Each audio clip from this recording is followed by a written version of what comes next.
My name is Chloe, and if you were to ask anyone about me, they'd probably say I'm the quiet type, always in the background. I work as a lab assistant, which suits me fine because it means less chit-chat and more focus on the details. Life's pretty routine: work, home, and the occasional outing with my friend Lisa, who's about as loud and lively as they come. Tonight, she somehow convinced me to tag along to one of her infamous house parties. Chloe, you gotta stop hiding in your shell. It's just a few friends, and hey, you might even have fun, she had said, practically pulling me out of my apartment. As soon as we walked in, the difference between us was glaring. Lisa was in her element, her laughter filling the room as she mingled effortlessly. I, on the other hand, found myself plastered against the nearest wall, clutching a soda like a lifeline. The music was too loud, the crowd too much, but there I was, trying to blend into the wallpaper. Hey, you made it! Lisa shouted over the music as she darted back to me, a guy trailing behind her. Chloe, this is Tom. Tom, meet my best bud, Chloe. Tom was your typical good-looking guy, tall with a smile that probably got him out of trouble more times than it should. Nice to meet you, Chloe. Can I get you something stronger than soda? Maybe loosen you up a bit? He joked, nodding at my drink. I managed a smile. No, thanks. I'm good with this. Lisa winked at me, before being swept away by another group of friends, leaving me with Tom. Awkward didn't even start to cover it. So, Chloe, Lisa tells me you're the brains of the operation at your work. A scientist, right? Tom tried to start a conversation, leaning against the wall next to me. Lab assistant, I corrected him, tucking a strand of hair behind my ear. I'm not really the brain, more like the hands. Tom chuckled. Modesty, huh? That's rare. We somehow stumbled into a real conversation. Tom was surprisingly easy to talk to, and as the night wore on, I found myself sharing little bits about my life, my love for quiet weekends, and my secret passion for old detective novels. He listened, really listened, and by the time the party started to thin out, I was actually laughing, the genuine kind that bubbles up without permission. You know, you're nothing like I expected from Lisa's stories. You're cooler, Tom said, his tone sincere. I raised an eyebrow, surprised by his comment. And what exactly did Lisa tell you? That you were shy, kinda introverted. But you're just chill, not uptight. It's refreshing.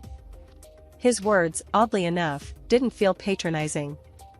They felt like a compliment, and from someone like Tom, it meant a bit more than it should have. Thanks, I guess. You're not too bad yourself, for a party animal.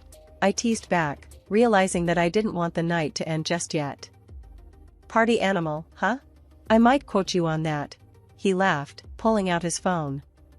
Let me get your number. We should hang out, maybe somewhere quieter where you don't need to shout over the music. I hesitated for a moment, the old fears whispering that it was a bad idea, but then I typed my number into his phone. Okay, but if you make me go to another party, we're going to have a problem, I warned him. Deal. No parties. Maybe just a coffee or something. He promised with a smile that made me think that maybe, just maybe, stepping out of my comfort zone wasn't such a bad idea after all. Just a few months after the party where I met Tom, things had gotten pretty serious between us. I remember it was a chilly evening in late autumn when he popped the question. We were walking through the park, leaves crunching under our feet, when he suddenly stopped and looked at me with those eyes that seemed to see right through to my soul. Chloe, I've been thinking. Tom started, fumbling a bit, which was not like him at all. He was usually so smooth. I don't want to spend another day without knowing you're officially mine. Will you marry me? He pulled out a small box from his pocket and opened it to reveal a simple but beautiful ring. I nodded, my voice a mere whisper. Yes, I'll marry you. The joy on his face was unmistakable. We spent the rest of the evening talking about our future, making plans that seemed like distant dreams coming to life. But the real test came when we decided it was time to meet his parents. Tom had mentioned his folks a few times before, but he always kept the details light. When the day came, we drove out to their place in the suburbs. It was a large, imposing house that screamed of old money and pride. Tom squeezed my hand as we rang the doorbell, giving me a reassuring look. His mom, Mrs. White, opened the door. Her smile was polite but didn't reach her eyes. "Thomas, you're here. And this must be Chloe," she said, her voice smooth but cool. Mrs. White led us into a lavish sitting room where Mr. White was waiting. He was a stern-looking man with a sharp gaze that felt like it was sizing me up. "So, Chloe, Tom tells us you work in a laboratory. That must be interesting," Mr. White said, his tone making it clear he was less than impressed. "It's rewarding work," I replied, trying to keep my voice steady despite the judgment I could feel weighing down each word. "We were quite surprised to hear about the engagement," Mrs. White chimed in. "Weren't we, dear?" She looked at her husband, who nodded stiffly. "Yes, quite unexpected. You see, Chloe, we want what's best for Tom, and we hope you understand that," Mr. White added, his words heavy with unspoken implications. Tom jumped in. "Mom, Dad, I love Chloe, and she makes me happy. That's what matters, right?" "Of course, dear, but you must think practically too," Mrs. White countered, her eyes cold and calculating. "We would like you both to consider signing a prenuptial agreement. It's just a formality, really, to ensure both your futures." I was torn. My heart ached at the formality of it all, at the cold businesslike approach to what should have been a joyful occasion. But I loved Tom, and if this was what it took to be with him, maybe it was worth it. "If you think it's best," I said finally, trying to mask the hurt in my voice. "We think it's for the best," Mr. White affirmed, handing us a folder with documents. "Have a look and let us know your thoughts." The drive back was quiet. I kept thinking about the papers in my lap. But love, I figured, was worth a shot, even if it meant signing a piece of paper to prove it. It was a crisp morning in early spring when we tied the knot. The ceremony was to be held in a small local church with just a few close friends and family members. I remember standing in front of a small mirror in a modest white dress that Lisa had helped me pick out, feeling a mix of excitement and nervousness. "Girl, you look stunning. Tom won't know what hit him," Lisa exclaimed as she adjusted my veil. Her energy was infectious, and for a moment it eased my nerves. "Yeah, I just hope everything goes smoothly," I replied, trying to sound more confident than I felt. "Don't sweat it. It's your day. Just focus on you and Tom," she advised, giving me a reassuring pat on the shoulder. The ceremony itself was short and sweet. Tom looked handsome in his suit, and when he saw me walking down the aisle, his smile was all the assurance I needed. We exchanged vows, simple yet heartfelt. When the officiant pronounced us man and wife, and Tom kissed me, there was polite applause. It all felt right, despite everything. At the reception, which was really just a small gathering at a nearby restaurant, Tom's parents were distant. Tom's father, Mr. White, made a short toast. "We're here to celebrate Tom and Chloe," he began, his voice devoid of warmth. "May your union bring you the happiness you seek." It was so formal and cold that it might as well have been a business transaction. But I focused on the people who were genuinely happy for us, like Lisa, who was already on her third glass of champagne and narrating how we'd met to anyone who would listen. The day ended, and with it, our simple but meaningful wedding wrapped up. We drove to our new home, Tom's place, where I'd move in. It was a nice house, not too far from his parents, which I soon found out meant his mom, Mrs. White, was over a lot. Each time she visited, she made it a point to casually mention how everything in the house was Tom's and how, in case of a divorce, I couldn't claim any of it. "Remember, Chloe, none of this is yours," she'd say, her voice dripping with a faux kindness that made my skin crawl. I would just smile awkwardly, trying to hide how uncomfortable it made me feel. Tom would laugh it off every time, hugging me slightly. "Mom's just joking around. Don't take her seriously," he'd chuckle, but his laughter never quite reached his eyes. It was clear this was her way of reminding me of my place, making sure I knew that I was an outsider. But I kept hoping things would get better, that maybe, just maybe, Tom would eventually see how his mother's words were chipping away at our newlywed bliss. I tried to make the best of things, focusing on setting up our space, hoping it could feel like ours, not just Tom's. But no matter how hard I tried, Tom's parents, especially his mom, Mrs. White, made it difficult. "Chloe, dear, why don't you rearrange these dishes? They should be organized better," Mrs. White would say during her frequent visits, her tone patronizing as she inspected the kitchen cabinets that I had just tidied up. I would force a polite smile, my hands tightening around the edge of the countertop. "Of course, I'll take care of it," I'd respond, trying to keep the frustration out of my voice. Tom usually shrugged off his mother's comments. "She just likes things a certain way, you know how it is," he'd tell me, dismissing it all too quickly. But it wasn't just about the dishes. It felt like nothing I did was right. One evening, while Tom and I were trying to enjoy a quiet dinner, his dad, Mr. White, dropped by unannounced. "Watching your spending, I hope. Remember, it's Tom's money paying for all this," he commented nonchalantly as he looked over the spread on the table. I bit my lip, feeling the sting of his words. "We're careful with our budget," I said, keeping my voice even. But the digs didn't stop there. Every chance they got, Tom's parents reminded me of my place. "Just make sure you keep the house clean for Tom. He works so hard, he shouldn't have to worry about coming home to a mess," Mrs. White would say, her words laced with a venom disguised as concern. And it wasn't just behind closed doors. Even in public, they had a way of belittling me. At a family gathering, I overheard Mrs. White talking to a relative. "You know, Chloe doesn't earn much. Pretty much lives off you, doesn't she, Tom?" The interference from Tom's parents didn't stop at comments. They started acting like the house was theirs too. They'd come over, flop down on the sofa, and demand, "Chloe, make us some coffee, will you? Or we're out of snacks, could you run to the store?" It was as if I had become less of a family member and more of a maid. And Tom? He had changed.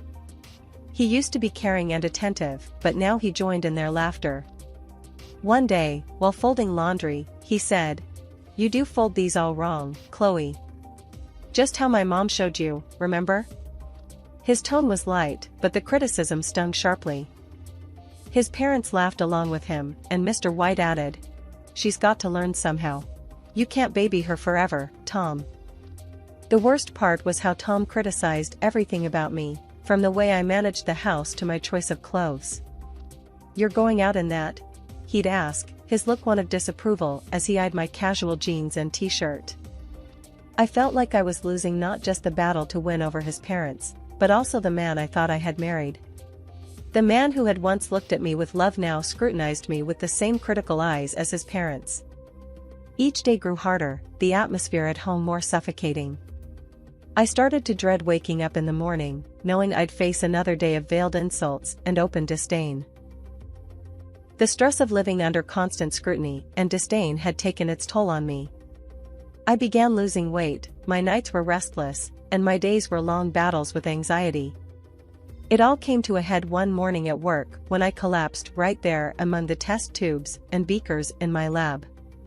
I woke up in the hospital, the sterile white of the room blinding me at first. I felt a dull ache in my stomach, and my head was spinning. As I tried to sit up, a nurse rushed over. "Take it easy, Chloe. You gave us quite a scare," she said, helping me adjust the pillows behind my back. "What happened?" I asked, my voice barely above a whisper. "You passed out at work. They brought you in with severe dehydration and stress-related symptoms," she explained, checking the 4 drip that was hooked to my arm. I sighed, the reality of my situation settling in. The door to my room opened, and Lisa walked in, her face etched with concern. "Chloe, I heard what happened. Are you okay?" She rushed to my side, grabbing my hand. "I guess I'm not," I replied, trying to muster a smile. "This is ridiculous, Chloe. You can't go on like this," Lisa said, her voice stern, filled with worry.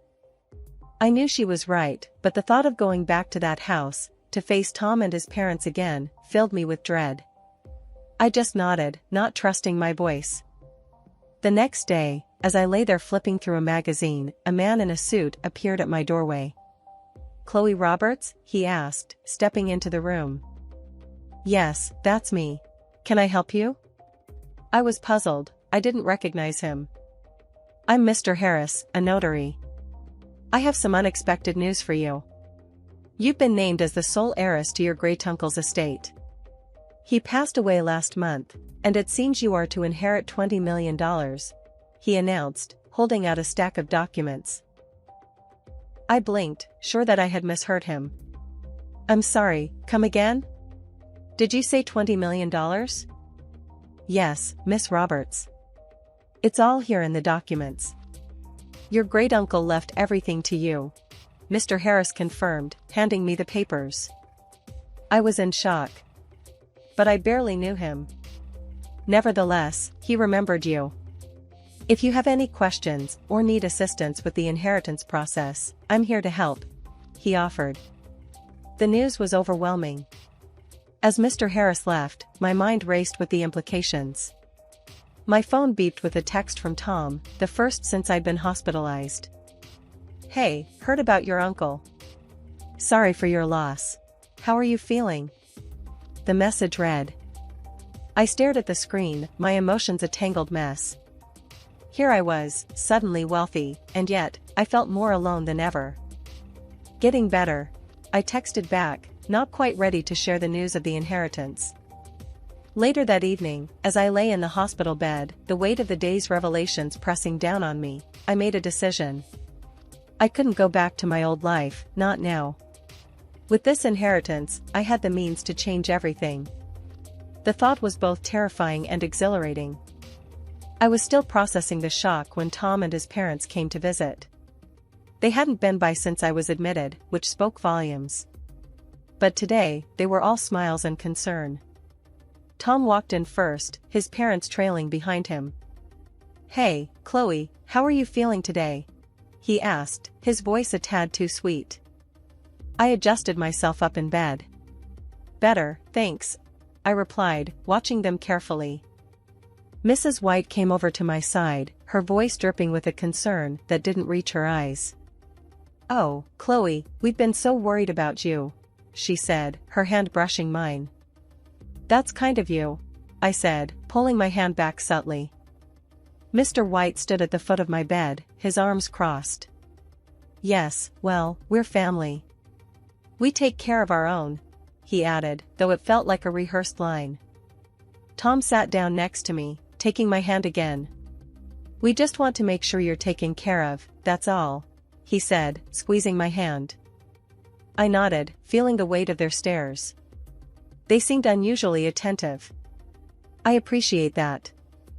As their visit dragged on, their questions began to veer towards my health in a way that felt more invasive than concerned. "So, when do the doctors say you can leave the hospital?" Mrs. White asked, peering at me closely. "Soon, I hope. I'm starting to feel a lot better," I replied, wary of revealing too much. After a few more minutes of strained conversation, they left, promising to return soon. I lay back, a sense of unease settling over me. Their visit felt off, their questions too pointed. Curious and cautious, after they left, I decided to see for myself what they were up to. I quietly got dressed and followed them at a distance as they walked toward the parking lot. Hidden by the corner of the building, I overheard their conversation. "That stupid cow doesn't know what's coming," Tom laughed crudely.